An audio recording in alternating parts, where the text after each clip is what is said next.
नमस्कार साथियों, आज हम कार्यपत्रक 68 और 69 को हल करेंगे। संख्याओं के गुणनखंड की समझ विकसित कर पाना। पहला क्वेश्चन, संख्याओं 16 और 24 का सबसे बड़ा समान गुणनखंड लिखिए। तो सबसे पहले तो 16 के इधर बॉक्स में अपन गुणनखंड लिखते हैं।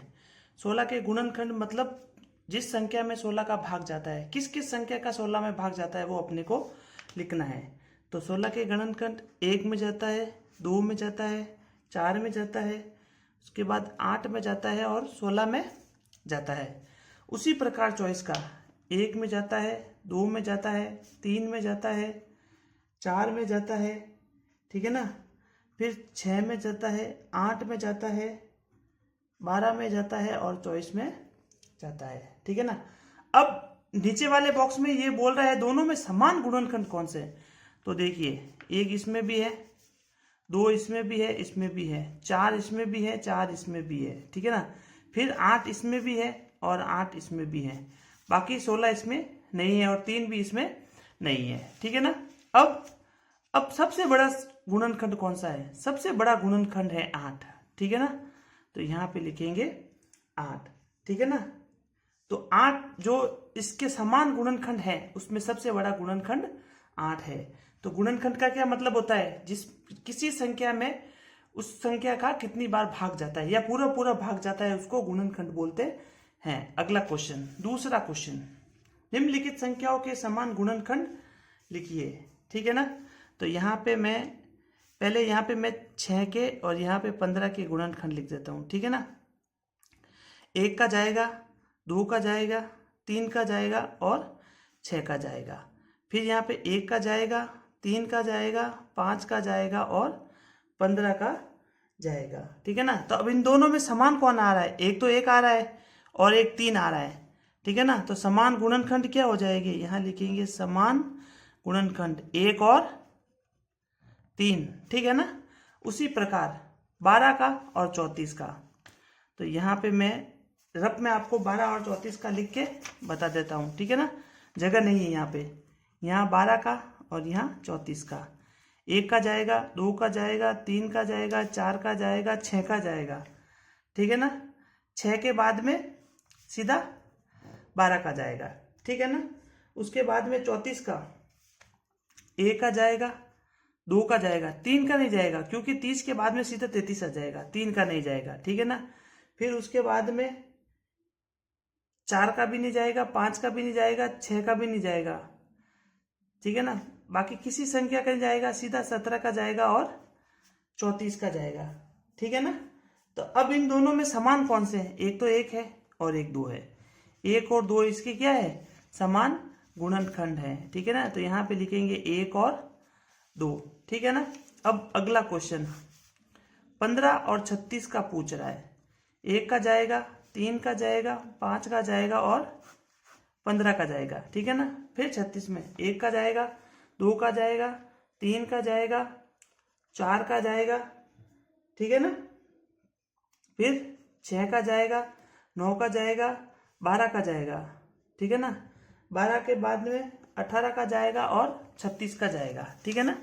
ये 1 2 3 4 6 9 12 18 और 36 का जाएगा। अब इसमें समान 1 और 3 इतने गुणनखंड, लेकिन समान गुणनखंड कितने हैं? 1 और 3, बाकी कोई संख्या इसमें नहीं जाएगी। तो यहाँ पे लिखेंगे समान गुणनखंड है 1 और 3, ठीक है ना।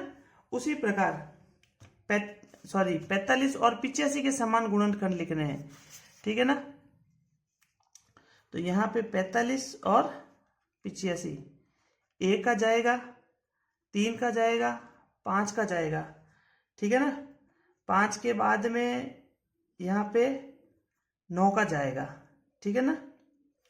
फिर उसके बाद में यहाँ पे आगे और भी जाएगा, लेकिन अपन लिखते हैं, ठीक है ना। 1 का जाएगा, फिर 3 का इसमें नहीं जाएगा, ठीक है ना। 5 का जाएगा, उसी प्रकार आगे की संख्या का जाएगी। तो इसमें समान कितने आएंगे? 1 आएगा और 5 आएगा, ठीक है ना। 1 और 5, क्योंकि आगे कोई भी संख्या समान नहीं मिलेगी। अब अगला क्वेश्चन, तीसरा क्वेश्चन, वह सबसे वह बड़ी से बड़ी संख्या ज्ञात कीजिए जिसका 36 और 45 में पूरा पूरा भाग जाता है। तो वही बात है, 36 का और 45 का गुणनखंड लिखना है। तो 36 का आपने यहाँ पे लिखा है, मैंने यहाँ पे आपको लिख के बताया है रफ में, ठीक है ना। तो मैं यही बता देता हूँ आपको। 1 का जाएगा, 2 का जाएगा, 3 का जाएगा, 4 का जाएगा, ठीक है ना। उसके बाद में 6 का, 9 का, 12 का, 18 का और 36 का। 45 में 1 का जाएगा, फिर 3 का जाएगा, ठीक है ना। फिर उसके बाद में 5 का जाएगा, 9 का जाएगा, ठीक है ना। 15 और 45 का जाएगा। अब इसमें समान कौन कौन से हैं? तो यहाँ पे 1 समान है, उसके बाद में ये 3 समान है, ठीक है ना। उसके बाद में ये 9 भी समान है, यहाँ देखिए 9, उसके बाद में 9 भी समान, लेकिन उसके बाद में कोई भी संख्या समान नहीं है। तो इन तीनों में से सबसे बड़ी संख्या कौन सी है? 9।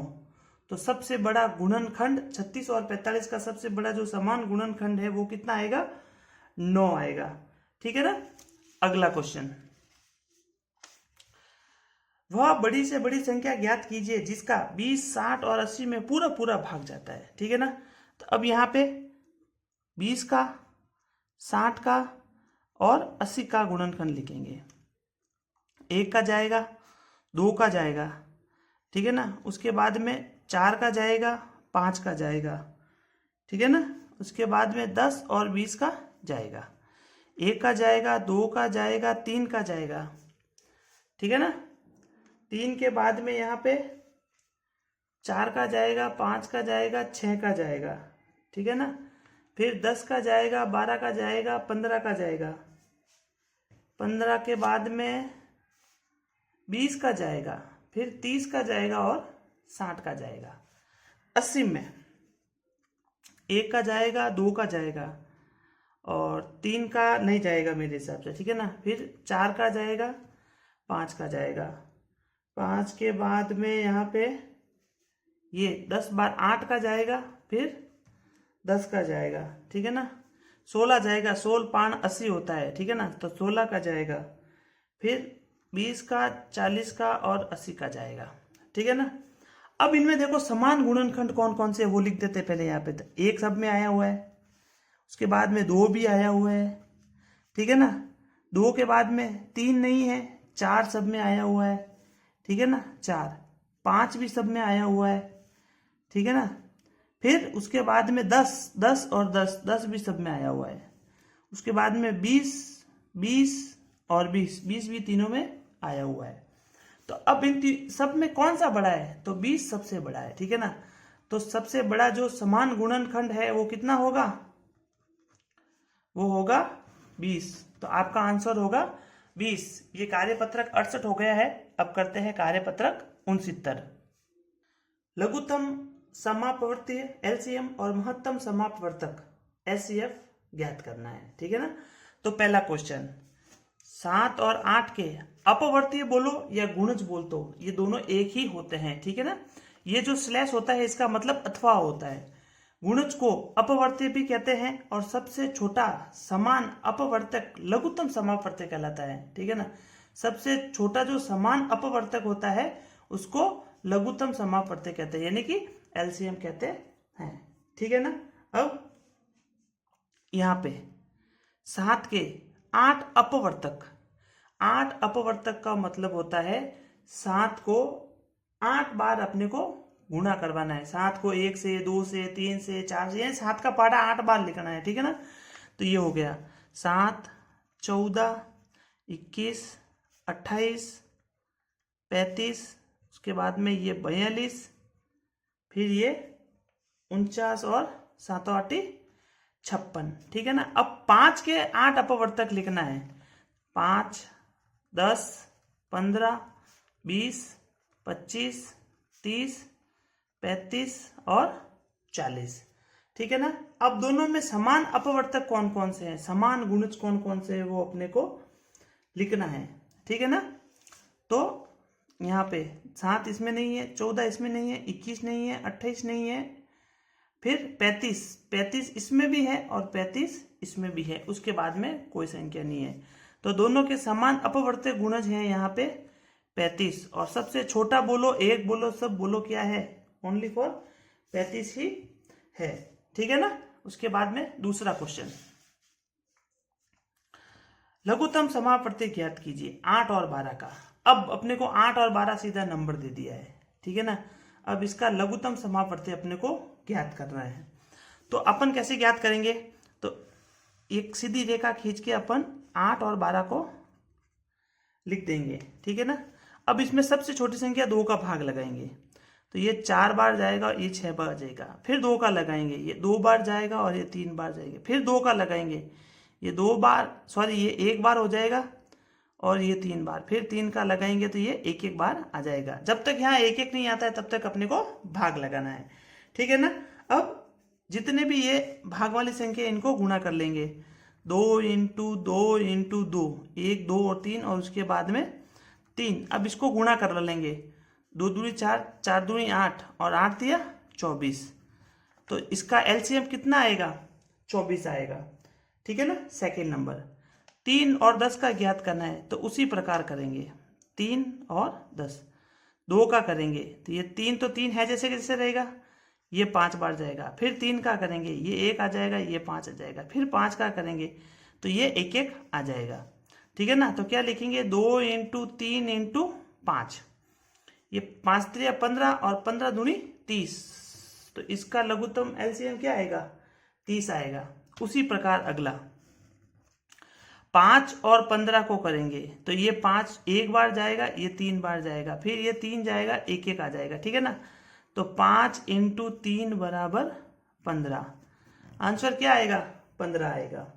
चौथा क्वेश्चन, 7 और 8 का करना है। अब तो उसी प्रकार लाइन खींचेंगे, पहले 2 का करेंगे 8 में। ठीक है ना। ये 7 ऐसे कैसे जाएगा, ये 4 बार जाएगा। फिर 2 बार करेंगे, 7 और 2, फिर 2 बार करेंगे तो 7 और 1 आ जाएगा। फिर यहाँ पे 7 आ जाएगा और यहाँ पे 1 आ जाएगा। ठीक है ना। अब इसको 2 इंटू 2 इंटू 2, ठीक है ना, और ये इंटू 7, तो 2 दूनी 4, 4 दूनी 8 और 7 8 56। ठीक है ना। तो इसका 56 एलसीएम आएगा। अगला क्वेश्चन, तीसरा क्वेश्चन, 16 और 32 के अपवर्तक गुणनखंड अपने को लिखना है। ठीक है ना। पहले अपने अपवर्तीय किया था, अब यहाँ पे अपवर्तक है। ये अपने पहले अपवर्तीय किया था तो इसको गुणज बोलते हैं, तो संख्या को मल्टीप्लाई करना था। ठीक है ना। अब यहाँ पे अपने को अपवर्तक करना है, यानी कि गुणनखंड करना है। उसमें उस संख्या में कितनी संख्या का किस किस का भाग जाएगा वो अपने को लिखना है। गुणनखंड को अपवर्तक भी कहते हैं और सबसे बड़ा समान अपवर्तक, महत्तम अपवर्तक, समापवर्तक कहलाता है। ठीक है ना। एचसीएफ कहलाता है। अब पहले 16 को अपने को गुणनखंड लिखना है। ठीक है ना। तो 16 का गुणनखंड कितना होगा, 1 होगा, 2 होगा, 4 होगा। ठीक है ना। उसके बाद में 8 होगा और 16 होगा। फिर 32 का लिखना है अपने को, तो यहाँ पे 32 दिया हुआ है लेकिन यहाँ पे 30 है, तो यहाँ पे ये मिसप्रिंट हो गया है, 32 ही है। ठीक है ना। 32 का लिखना है, 1 का जाएगा, 2 का जाएगा, फिर 4 का जाएगा, फिर 8 का जाएगा। ठीक है ना। उसके बाद में 16 और 32 का जाएगा। अब इसमें से समान समान कौन है वो अपने को लिखना है, 1 2 4 8 और 16। ठीक है ना। ये सब समान है 32 को छोड़ के। अब इसमें सबसे बड़ा समान अपवर्तक कौन सा है, तो सबसे बड़ा 16 है। ठीक है ना। तो 16 को लिख देंगे। अगला क्वेश्चन, चौथा क्वेश्चन, महत्तम समापवर्तक ज्ञात करना है। तो अभी तो हमने लघुत्तम किया था, दोनों को साथ में लिखने। महत्तम में क्या करेंगे, इसको अलग अलग लिखेंगे। ठीक है ना। उसके बाद में जो कॉमन संख्या आएगी उसको हम समान गुणनखंड है वो महत्तम समापवर्तक लिखेंगे। ठीक है ना। तो मैं यहाँ पे लिख देता हूँ 64 का। ठीक है ना। और यहाँ पे लिख देता हूँ 120 का। ये 2 बार जाएगा, ये 3 और 2 32, फिर 2 बार जाएगा 16, फिर 2 बार जाएगा 8, फिर 2 बार जाएगा 4, फिर 2 बार जाएगा 2 और फिर 2 बार जाएगा 1। यहाँ 2 बार जाएगा 60, फिर 2 बार जाएगा 30, फिर 2 बार जाएगा 15। ठीक है ना। फिर 3 का जाएगा 5 और 5 का जाएगा 1। अब इसमें समान कितने कितने आ रहे हैं वो अपने को लिखना है, ठीक है ना। तो समान इसमें आएंगे, 2 इसमें भी है और 2 इसमें भी है, तो यहाँ पे लिखेंगे 2 इंटू, फिर सेकंड 2 इसमें भी है और 2 इसमें भी है तो इसको लिखेंगे, फिर थर्ड 2 इसमें भी है और 2 इसमें भी है तो 2 को भी लिखेंगे। उसके बाद में चौथे नंबर पर 2 है, लेकिन यहाँ पे पीछे 2 नहीं है, 2 नहीं है, 3 नहीं है और 5 भी नहीं है तो नहीं लिखेंगे। फिर 2 दूनी 4 और 4 दूनी 8, तो सबसे बड़ा समान अपवर्तक जो होगा वो 8 होगा इसका आंसर, ठीक है ना। उसी प्रकार सेकंड वाला चॉइस को करेंगे, ठीक है ना, और यहाँ पे 36 को करेंगे। ये 2 बार जाएगा 12 बार, ये 2 बार जाएगा 6 बार, ये 2 बार जाएगा 3 बार और 3 में पीछे 1, ठीक है ना। फिर इसको 2 बार करेंगे तो ये जाएगा 18 बार, फिर 2 बार करेंगे 9 बार, फिर 3 को करेंगे 3 और 3 को करेंगे तो 1 आ जाएगा। अब यहाँ पे देख 2, पहला 2 तो इसमें भी कॉमन है तो यहाँ पे 2 लिखेंगे, दूसरा भी 2 कॉमन है तो यहाँ पे लिखेंगे। मतलब 2 एक बार, इसमें इन दोनों में एक एक बार आना चाहिए, फिर इसमें दूसरी बार आता है, इसमें भी दूसरी बार आ रहा है। अब इसमें तीसरी बार आ रहा है लेकिन यहाँ पे तीसरी बार नहीं आ रहा है तो इस 2 को नहीं लिखेंगे। अब चौथी बार जो 3 है वो 3 यहाँ पे भी आ रहा है और 3 यहाँ पे भी आ रहा है तो इस 3 को लिखेंगे। ऐसा जरूरी नहीं है कि ये कॉन्टिन्यूसली आ रहा है तो इसको भी कंटिन्यूसली आ रहा है, नहीं, यहाँ पे 2 आके 3 आता और यहाँ पे 3 बार 2 आके फिर 3 आया है तो भी वो 3 और 3 एक एक बार काउंट करेंगे, ठीक है ना। फिर ये 2 दूनी 4 और 4 तिया 12, तो इसका आंसर कितना आ जाएगा 12, ठीक है ना। अगला करते हैं तीसरा क्वेश्चन। 128 और 54 के अपने को निकालना है, ठीक है ना। 128, तो पहले 128 को ही लिख देते हैं।